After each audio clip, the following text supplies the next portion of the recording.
bozor strukturasi bo'ladi. O'tgan safar biz shamlarni o'rgandik, ya'ni buqa va ayiq shamlar. Endi mana bu yo'nalishlarda ana tushunamiz. Bu yo'nalishlar nima?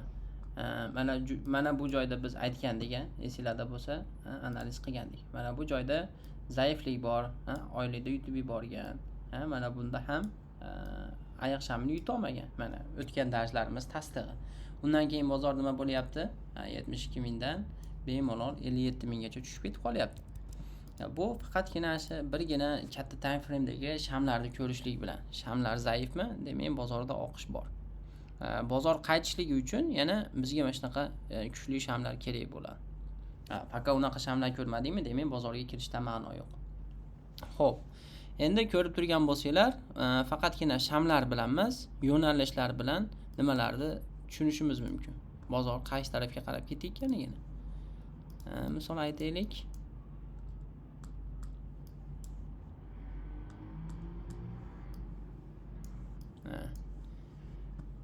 Xo'p.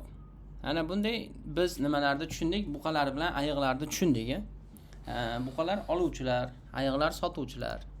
Xo'p, tushunadigan bo'lsak, bozor mana bunday yurishlikda yuradi. Ana bitta pastga yurishlik impuls deyiladi, qaytishlik korreksiya deyiladi. Impuls, korreksiya. Mana shunday yuradi. Bir tekislikda oqib ketmaydi. Tushunarlimi? Bitta yuradi, keyin korreksiya qiladi. Xuddi shunday holatda yuradi. Xo'p. Mana bu tepadagi qismi maksimum deyiladi, pastki qismi minimum. Maksimum, minimum. Maksimum, minimum, maksimum, minimum. Tushunarlimi? Endi bu qachon o'zgaradi desa, qachonki mana bu yerda minimum yasadi, ko'ryapsizlar. Endi tepaga qaytyapti. Maksimum yasayapti. Mana bu yerda minimum yasayapti, keyin maksimum yasalyapti.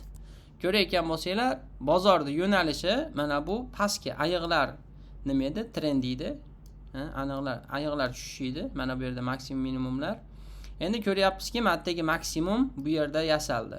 Bu yerda yangilandi. Ya'ni mana bu yerda buqalar sotib oldi.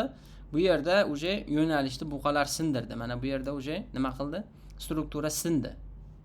Minimumimiz, undan keyingi minimum mana bu yerda yasaldi. Buni ustida. Ya'ni bundan biz tushunamizki, xuddi shamlar kabi endi oluvchilar bor bu yerda. Bundan keyin minimum yasalsa, endi keyingi maksimum qayerda yasalish kerak? Buni ustida yasalish kerak. Demak, biz oluvchilar, ya'ni buqalar trendiga o'tib ketdik. Mana shu narsani biz yaxshi tushunib olishimiz kerak. Bozorda ko'pdan beri qiziqib yurganlar bo'lsa, tushunadiki, struktura haqida va mana bu downtrend o'zgardi, uptrendga o'zgardi deydi-ku. Mana shu uptrend degani buqalardagi, downtrend degani ayiqlardagi. Tushunarlimi? Mana shu narsani tushunishimiz kerak. Mana bu maksimum bo'ldi. Mana boshdan chizamiz.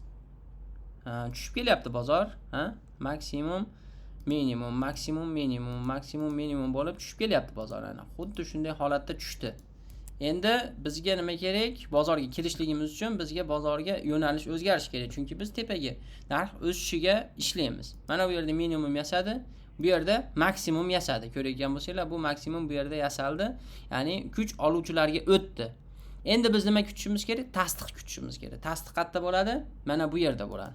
Mana bu yerda agar minimumda bu yasamasdan mana shu yerda haligi buqalarda shami o'rganganimizni ko'radigan bo'lsak, hamma analiz qilgan bo'lsa, o'zini ko'rdiki, mana shu yerdan agar oluvchilar paydo bo'ladigan bo'lsa, strukturani undan oldin sindirgan bo'lsa, ya'ni bozor tepaga qarab ketgan.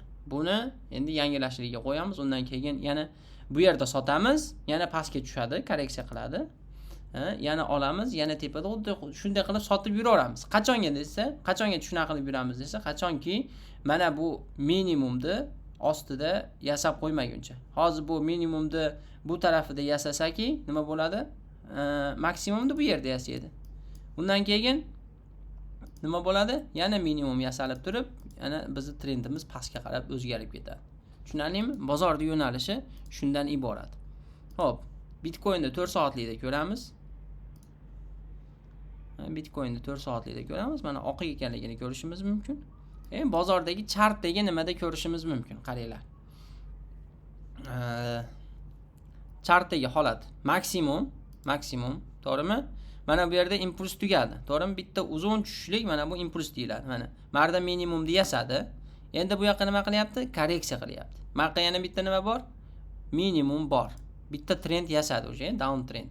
Endi mana bu joyda ko'rayotgan bo'lsanglar, nima yasab qo'ydi? Mana buni maksimumni yangilab qo'ydi. Xo'p, mana bu yerga korreksiya, mana bu yerga maksimum, mana bu yerga yana korreksiya. Buni yangilayapti, ko'ryapsizlar? Maksimumni ham yangilayapti. Keyingi nima? Minimum mana buni ostida yasalyapti. Ko'rayotgan bo'lsanglar, uje bu minimum yasalgandan keyin bozor pastga qarab ketyapti. Tushunarlimi? Chartlarda xuddi shunday nima qilasizlar? Topib turib, Libboy charti up trend, down trend, struktura o'zgargan joyini nima qilasizlar? Uyga vazifalar qilib tashlaysizlar. Mana shu eng to'g'ri fikr bo'ladi, vallohu alam. Hozir bozorga bitta nima qilib qo'yaylik. Qarab qo'yaylik. Mana bozor mana shu oqayotgan bo'lsa, ko'ringlar. 70 mingdan 57 minggacha 18% oqqan. Boshqa ko'yinlarni ko'rsanglar bir nechadir foizlar oqib tashlagan. Shu uchun strukturani va shamlarni tushunishligimiz bozorga kirib chiqishimiz uchun juda katta nima qiladi? Yordam beradi. Shuning uchun bu muhim darslarga e'tibor bilan qaraysizlar. Xo'p, endi men sizlarga hozir o'zbekchasini tushuntirdim. Boshqa joylarda o'qib qolsanglar tushuninglarki, mana bu struktura buzilishi, mana bunday struktura buzilishligi bu nima deyiladi? Boss deb qo'yishadi. Smart moneyda boss deydi. O'zi umumiy ma'nosi qanaqa bo'ladi? Break of structure bo'ladi-da. Struktura sinishligi. Tushunarlimi? Mana shu uje boss bo'ldi. Agar minimumda yangilamasa, minimumda yangilamaydigan bo'lsa, bu yerda boss tasdiqlangan bo'ladi. Tushunarlimi? Misol, boss qildi, undan keyin minimum buni ostida yangilamadi, demak, boss tasdiqlandi degani. Xo'p, mana buni ham smart money tilida mana hozir maksimum minimum deb o'rgandik-ku. Buni maksimumini agar tushuvchi trend bo'lsa higher high deyiladi. Higher misol minimum higher low deyiladi, nimasi maksimum higher high deyiladi. Shu uchun bu narsalarni men sizlarga ma'lumot uchun aytyapman. Atak bozorda pul topishinglarga bir tiyinlik foydasi yo'q inglizchasini tushunishliginglar. Biroda analiziga qarab nima qilmasanglar, agar anglizkidan ko'ra bozorda tushunishinglar ko'proq sizlarga foyda beradi. Shuni unutmanglar. Shu uchun men faqatgina ma'lumot o'rnida anglizki so'zlarini, ko'chada nima deyishlarini aytib ketaman. O'zi aslida bu narsani atdilni kurslar qilib sotishadi. Misol smart money desa, smart money strategiyasini sizga o'rgatamiz deydi. Siz biron joyda klassika o'rganib ketgan bo'lsangiz, mana bu yerda maksimum, mana bu yerda minimum, maksimum, minimum o'rganib ketgan bo'lsangiz, shunday sizga nima smart money degan konsepsiyani sotamiz deyishadi-da, unda nima bo'ladi? Bu higher high bo'ladi, higher low bo'ladi, higher high, higher low. Bo'ldi. Hammasi bir xil narsa. Hammasi klassikani ichidan olingan narsa. Kim klassikani zo'r tushunadigan bo'lsa, qolgan hamma strategiyani zo'r tushunadi. Kim klassikani tushunmasa, qolgan strategiyani tushunmaydi, eplana olmaydi. Shu uchun mana shu narsalarga e'tiborli bo'lasizlar. Xo'p. Mana bu ignalar haqida endi tushuncha beraman. Mana bu ignalar imенно mana shu strukturalarga tegishli bo'ladi. Mana bu oxirgi maksimum, to'g'rimi? To'g'rimi? Tushib kelyapti, mana bu yerda tugayapti. To'g'rimi? Mana shu nima igna minimum yasadi. Mana bu bitta maksimum, buni maksimumi. Endi hozir mana shu yerda tugaydigan bo'lsa, bu bitta nima bo'ldi? Minimum yasaldi. Keyin bitta nima bor? Klassikada bitta sir bor. Sir emas, bu oddiy narsa, ya'ni ko'pchilik ahamiyat bermaydigan narsa bor. Mana buni qaranglar. Bitta impuls yasagan, mana bu yerdan mana bu yergacha yasagan. Ko'ryapsizlar? Endi men mana shuni olib turib, mana bu yerga qo'ysam, qalay bo'ladi? Mana nima boshlangan joyidan qo'ysam, qalay bo'ladi? Bu mana shuncha impuls yuradi degan. Tushunarlimi? ya'ni hozir bozor mana shu yerdan qaytadigan bo'lsa, siz klassikani yaxshi tushunadigan bo'lsangiz, bozor qanchacha tushishligini undan oldingi impulsdan tushunib ola olasiz. Xo'p. Bunga tasdiqlar juda ko'p. Mana misol, mana bu joydagi holat.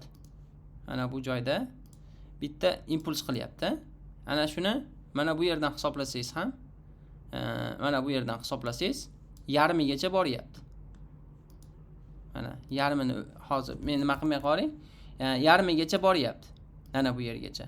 Tushunarlimi? Birinchi tepangiz shu yarmi bo'ladi. Birinchi profitingiz, ikkinchi profitingiz ashuni uzunligi bo'ladi. Tushunarlimi?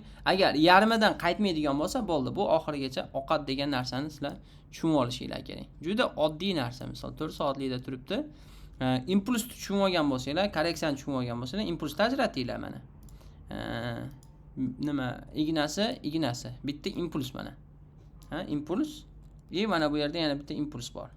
Bo'ldi. Ikkosi bitta narsa. Ya'ni bu yerda impulsni yangilab turib korreksiya qilgandan keyin oqyaptimi? Demak, undan oldingi impulsdan biz nimani qanchacha tushishligini olsak bo'laveradi. Tushunyapsizlarmi?